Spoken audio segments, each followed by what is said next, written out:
So 2021 begins, and not in the best of circumstances. Christmas was cancelled for, well, much of the country, not necessarily all of it. Another lockdown is already being talked up and being put in place. Brexit begins following the end of the transition period on New Year's Day. I guess Brexit had begun before that. It happened, it got done. Over in the United States of America, well, things are pretty dicey there. The Capitol is invaded and Joe Biden is inaugurated as president, but all sorts of fights are being had about, was the election free and fair? And it's fair to say the outgoing president doesn't exactly accept defeat with good grace. There is, however, some light on the horizon. The first AstraZeneca vaccines start getting injected into British arms.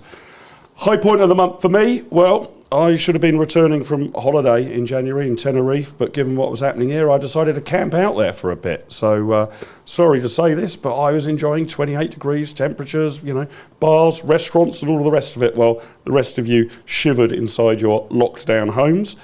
Low point of the month, well, I could see how miserable and grim Britain was. The additional lockdown within the month of January was pretty awful. Banter of the month. What was the best bant of the month? Well, I guess that was actually, if you remember this, the GameStop shares.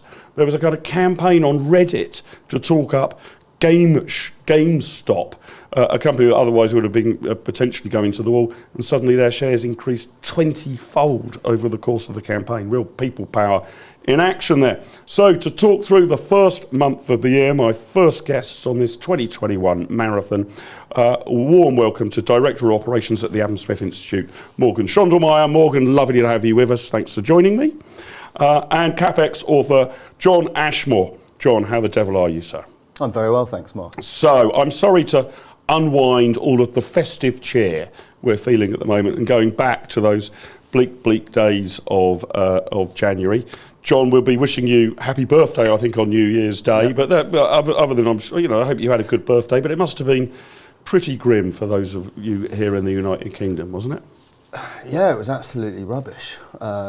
Especially, I was still annoyed about having to cancel Christmas and not being able to see anyone. I think I ended up seeing my sister in a park from 5 metres away or something ridiculous like that. And that was the extent of our festive socialising.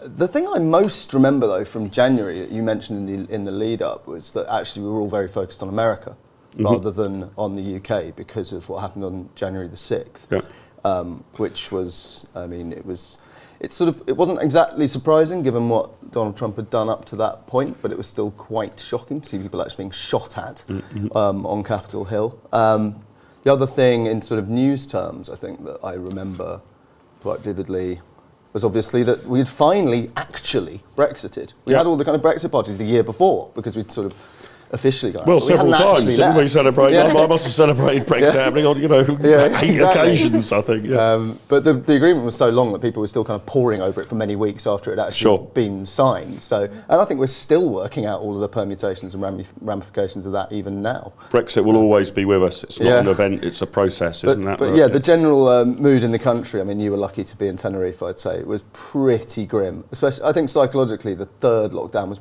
much worse than the ones preceded. The first one had this sort of almost novelty, like a horrible novelty in a back-to-wall feel. Yeah. The second one was like, okay, we know what we're doing, we're here before. And the third was like, it's dark, it's cold, there's really not much to look forward to. We've got this horrible new variant that seems to be spreading everywhere. So not a great time. Morgan, what did you make of third lockdown? That was probably the grimmest of the lot. I'm glad I swerved it, right? Yeah, absolutely. I think the hardest thing for me was there was no kind of light at the end of the tunnel for most of it. I remember being late February, early March, just thinking, we still don't know what the exit plan is. We have no time frame for this. And that was what really got to me. Because like you say, in lockdown 1, we kind of always assumed when summer hits, things will definitely change for the better. We just got to get through to summer. We had a wonderful spring in terms of weather. So, people were able to get out and about. And, lockdown 3, it was just, as you say, it was dark. It was cold, no end in sight. So it was incredibly hard. As someone living in a flat in London, no outdoor space, it was grim. I definitely did the right thing to stick it out in Tenerife. Yeah, I don't feel guilty about that at all. I think that was the right call. John, you've mentioned this already, but let's move on to constitutional upheaval on this side of the Atlantic, and then we might move on to constitutional upheaval on the other side of the Atlantic. Brexit was done. went into effect from January the 1st. And my recollection of watching this from afar was, I mean, nothing happened really, right? I mean, there was, anxious, people turning up hoping to see terrible problems at, Dover or wherever it was. Went amazingly smoothly, or am I overstating that? No, I mean, I think that the problem that the continuity Remainers have had throughout Brexit is over-egging the consequences of it all the time, saying the sky was going to fall in from day one. Whereas the consequences, I think, either negative or positive, or it's going to take years to unwind. But be fairly undramatic in nature. But also really hard to disentangle from the fact that the whole economy was buggered anyway because of all the lockdowns. It's hard to... There's a lot of the commentary we see these days is just like anything bad happens, you go Brexit, and then 10 people chime in going, actually, it's a bit more complicated than that.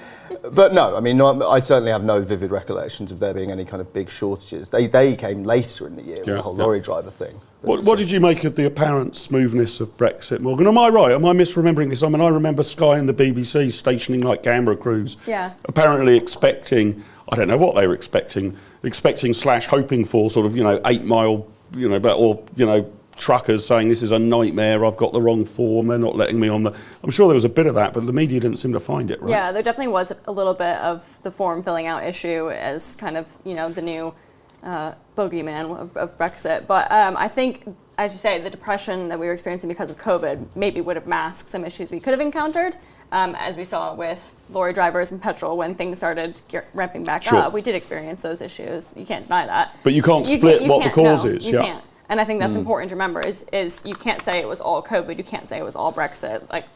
Both of these things could have had an impact on the economy and very much did. But I think early in the year we had bigger things to worry about. Well, I'm going to stand up for Brexit a bit. Would it be fair for me to say, John, that actually if only Britain had experienced an HGV shortage or other shortages on the shelves, you might say, well, hang on, this looks, this could well be Brexit has disrupted supply chains. But from my limited understanding of it, I haven't audited every shelf in the world, but similar problems have been faced in the United States of America, across the EU, and these are not countries that have left the European Union. I think the HGV thing, Brexit has exacerbated a problem a bit, but it's a problem that you see all over the place. I mean, the lorry driver thing's been a thing in America for years.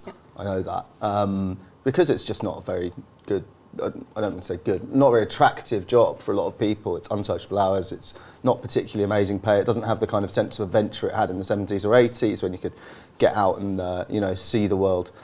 In terms of we were talking about the kind of impact on, the immediate impact of Brexit, the one thing I do remember is, that was quite direct, was exporters having an absolute nightmare. So there's lots of lorries backed up on the way into France. But that was actually it was a good sign of what happens to you if you're trying to import stuff into the EU and how ridiculously protectionist it is and how many forms you have to fill in. So in a weird way, I was like, thank God we're out of an organisation like that. Yeah. Am I right, Morgan, that quite a lot of these problems, and again, I'm oversimplifying it, but things like a shortage of drivers, if it was only a problem of salary, the market would just put those up. But the backlogs have been, and in other sectors as well, lockdowns meant that training programmes were on hold, so the entry into market of anything you need to get a certificate for has been, and similar problems have been faced in various parts of your motherland, the United States of America, right? Yeah, absolutely. There's a lot of onerous regulation on people joining these fields, and when you couple that with lost earnings due to training, the years of training and certifications you have to get, regular checkups, like this is like HGV drivers and many other of these kind of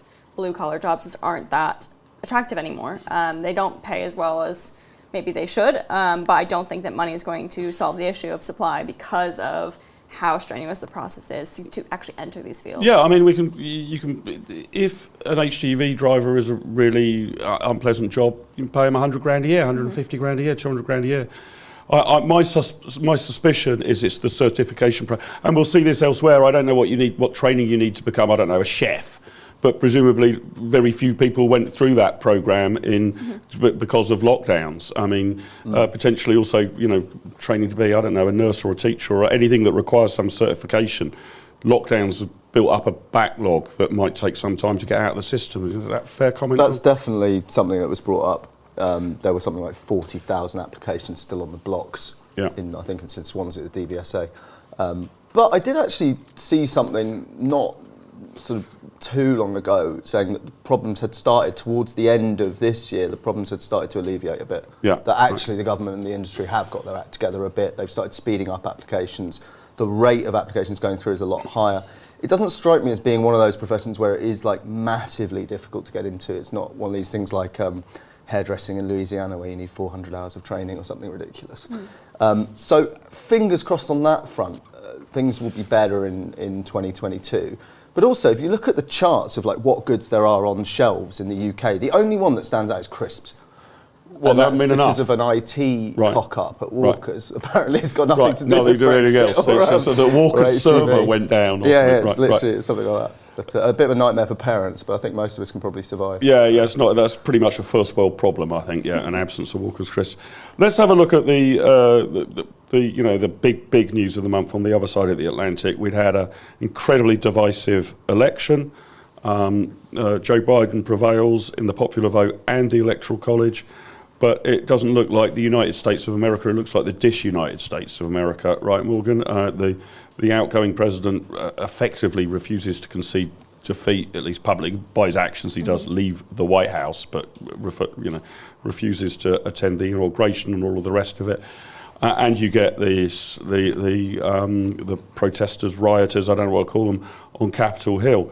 Pretty traumatic times for the United States of America. I've never seen the country so politically divided. Yeah, as you mentioned, January 6th was one of my low points of the year. I was watching on TV, and genuinely not ashamed to admit this, I cried watching my country, experience what was a very traumatic, and you just wouldn't think that you would ever see this in your country. It was an assault on everything that we as Americans tend to hold dear, the electoral process and democracy and our institutions. And it was very scary because at the time also we didn't know how bad it possibly could get. I think 5 or 6 people died, which is horrible, but there could have been a lot more people who died in that. So that was very traumatic to watch for sure. The election itself, and kind of early January, I think it was really difficult to watch someone kind of sow distrust in the electoral system. Whether or not you believe that Joe Biden should have won, that is what happened. There was no evidence of widespread voter fraud. All of that was, a tactic by the Trump team to, stir up support and, shore up a run for 2024, I'm sure. And it's just disappointing to see your leaders sow distrust in the system which they're meant to be running. So that was hard. I'm not going to say Biden has, covered himself in glory in his administration either. But it's about process, yeah. Right? And John, would you agree with me that, obviously democracies require a smooth transfer of power, right? You expect dictatorships to have military coups and the rest of it. I'm really worried that we're losing the concept across the democratic world of losers' consent. And although the Remain lobby hate me for saying this, I drew comparisons between the Trump team when they lost and the Remain team here. There was no, we want a rerun, or we want a recount, it was fixed, it was Russian money, it was some other chunk of money, it wasn't fair, we need to revisit it. And without losers' consent, and there was obviously not a transition of power as such directly after the Brexit referendum, other than by parliamentary decisions to resign and the rest of it. But without that, democracy's lost, isn't it? And it seems to be fragile. We kept refighting the Brexit referendum for years after it had happened. And I don't think Team Trump still think, actually, if they do run in 2024, they're going to treat it really as a rerun of 2020, aren't they? Yeah, I do agree that that's a huge problem. And the fact that so many...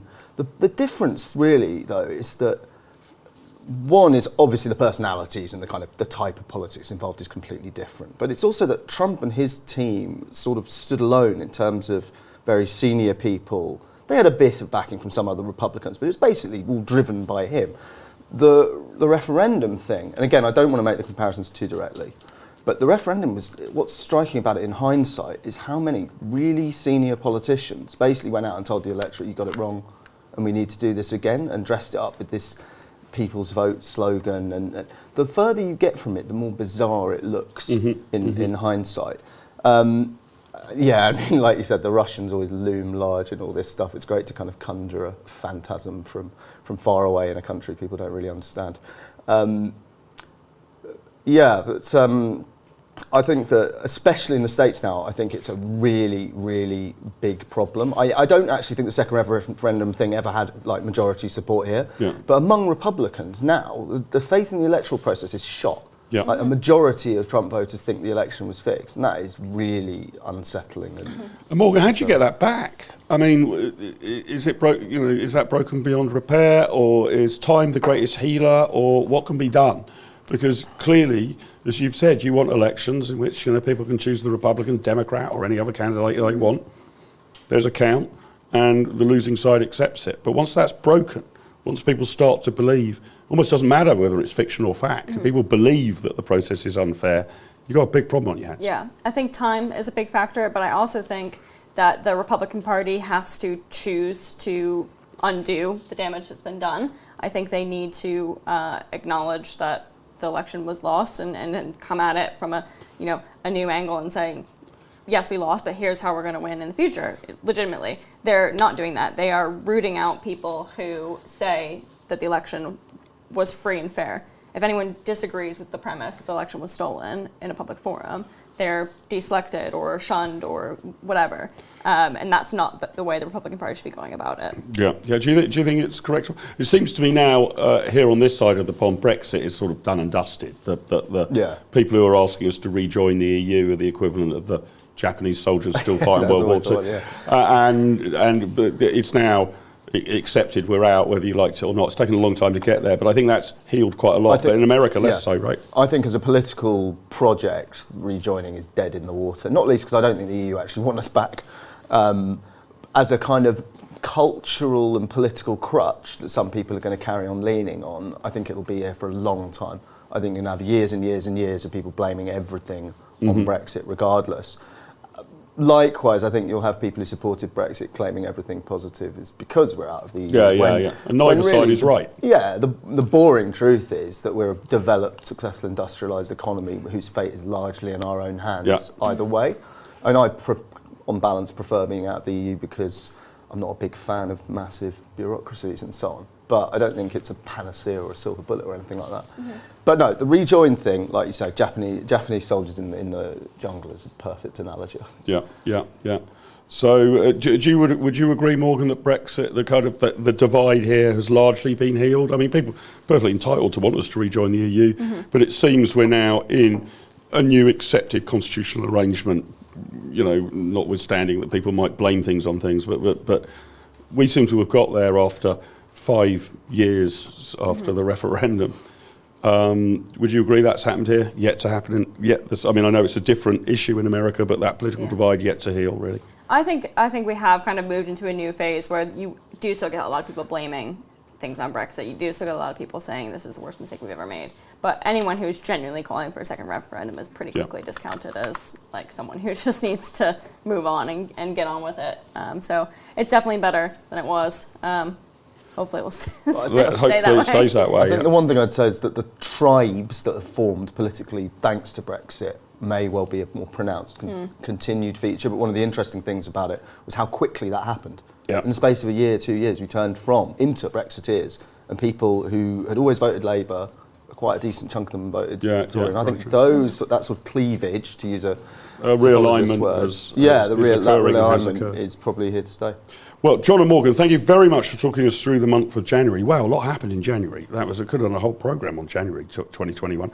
But I'm going to be asking all of our guests on this show to not just talk about the month we've assigned them, but to have an overall look at the year as a whole. Quite often on my Live with Littlewood show, we've asked people how optimistic are they feeling on a scale of 0 to 10. I'm not going to be asking them how optimistic they're feeling. I'm going to ask them to rate 2021 out of 10. And to be clear here, the rules are you've got to pick one number, and it must be an integer. I don't want any guest to say, 4, 5 or 6. I don't want any guest to say 7.2. You've got to pick an integer, and this is how you think 2021 has gone as a whole. 10, nothing could have gone better. 0, nothing could have gone worse. Morgan, let me start with you. What's your number for the year in retrospect?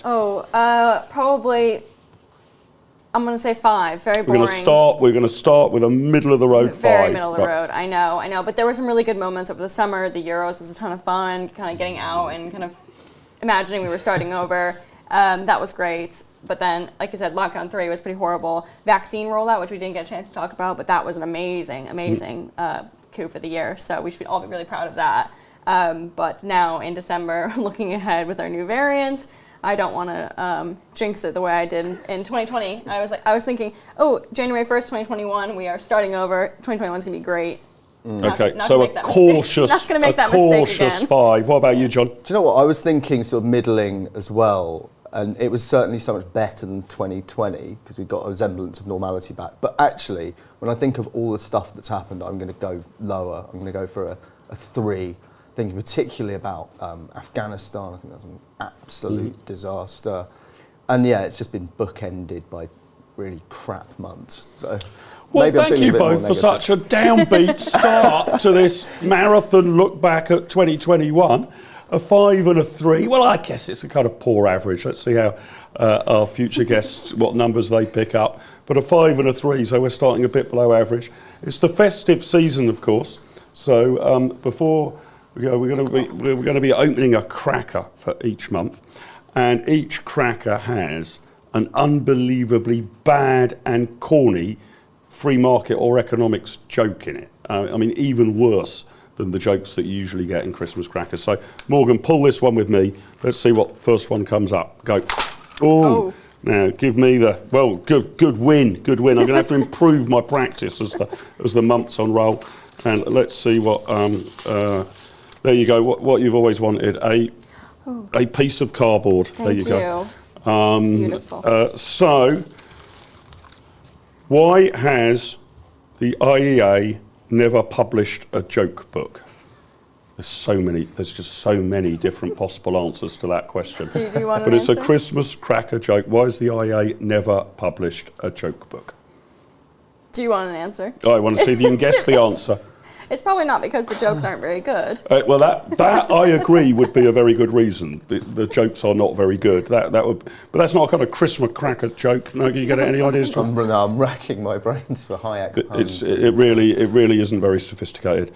There would be way too much supply and absolutely no demand. I hope these get better as the year rolls on because that's just terrible.